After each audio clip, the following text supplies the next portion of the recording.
Foreign Secretary Sri Binoy Atraji, Dean of the Sushma Swaraj Institute of Foreign Service Sri Sanjeev Ranjan, Officer Trainees of 2021 batch.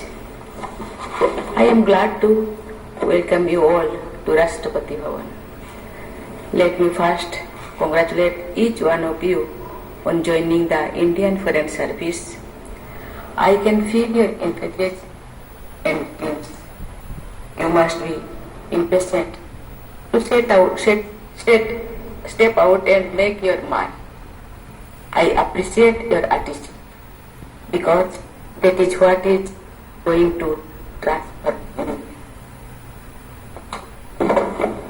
Youngsters today have far more career options than we had when we were young. You are among the brightest friends of your generation. You could have chosen any lucrative career, but you have chosen to serve the nation.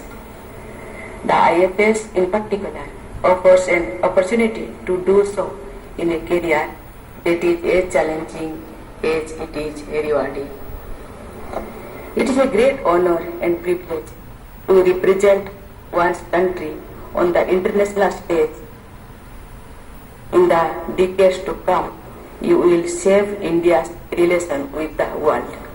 Indeed, you will be playing a crucial role in how India too saves the world.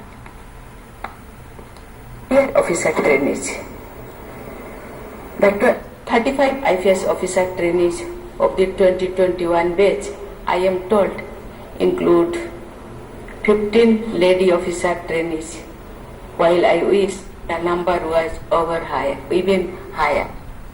It is heartening to see that the trend is inching towards better gender balance. You come from the entire length and breadth of the country.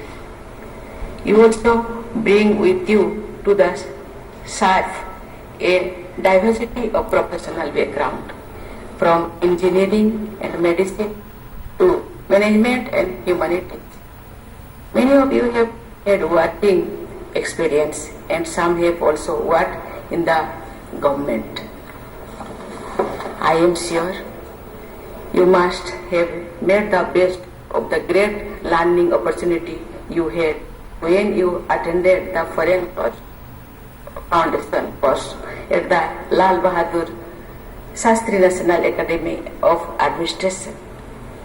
On top of the classroom learning about the art and craft of administration, some of you have already visited aspirational districts, and the rest of you will do so soon.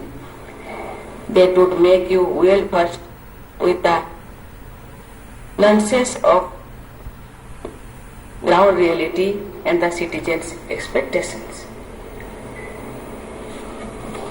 We have also successfully completed the induction training program at the Sushma Swaraj Institute of Foreign Services and now look forward to your language posting abroad.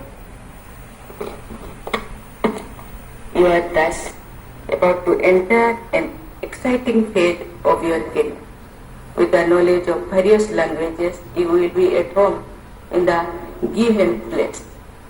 You will explore other cultures and other ways of looking at the world. You will also carefully cultivate and promote the important role played by the Indian diaspora around the world.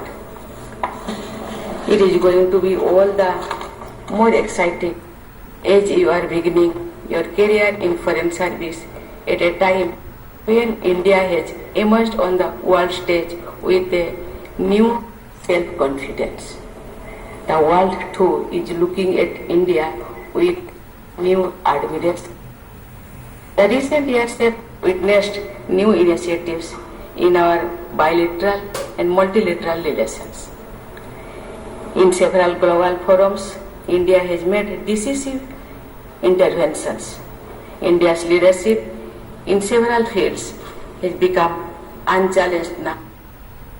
India also plays an important role in the developing South and as a frontline stage in the fight against terrorism. Dear officer trainees, India's stronger position comes on the basis of its economic performance, among other factors. While leading economies of the world are still trying to overcome the effects of the pandemic, India has stood up again and started to move on.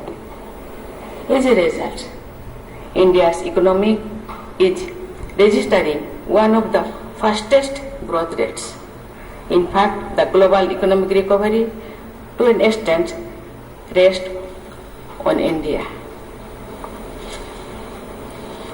The other reason for India standing on the world stage is its ethos. Our relations with the rest of the world are governed by our age-old values. The Indian Foreign Service offers you a unique opportunity to project India's proud civilization, heritage and culture together with its developmental aspirations to the rest of the world. When we say we look at the world as one family, it is not merely a saying. During the first 2 years of the pandemic, we provided material help to the large number of nations, be it the supply of life-saving equipment or of the vaccines manufactured in India. It is this compassion and sensitivity that marks our dealing with all. At the same time, national interest remains paramount. The call for an Atmanirbhar Bharat builds on the principle of India first. This quest for self-sufficiency, I believe, has its roots in Gandhiji's call for Swadeshi. The father of the nation believed in balancing our responsibility to the world with our responsibility to our fellow citizens. India is a developing economy and it needs resources to wipe out poverty. Dear officer trainees, it is not uncommon to hear that the world is becoming more complicated day by day. Well, change is the only constant. But in the last 2 centuries, the speed of changes has increased. In this century so far, the pace of change has been dramatic to say the least. Ongoing transformations of multi-fronts whether great opportunities as well as great challenges. New technologies give us hopes of better health care, for example, but they threaten existing business practices too. We can use technology to reach out to those of the margins. At the same time, technology also resets the security paradigm with new threats. As a nation, we have before us a chance to reset our choices. This is also the time to climate change. The world has woken up to the dangers of exploiting the environment.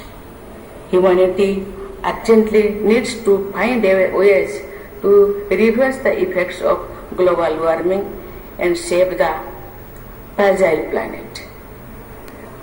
All nations must join hands in this mission in investing and sharing technologies. India has done well in focusing on the alternative sources of energy, taking a lead in the world. It is amid this fast-changing world with its opportunities and threats that your role becomes more so than ever before.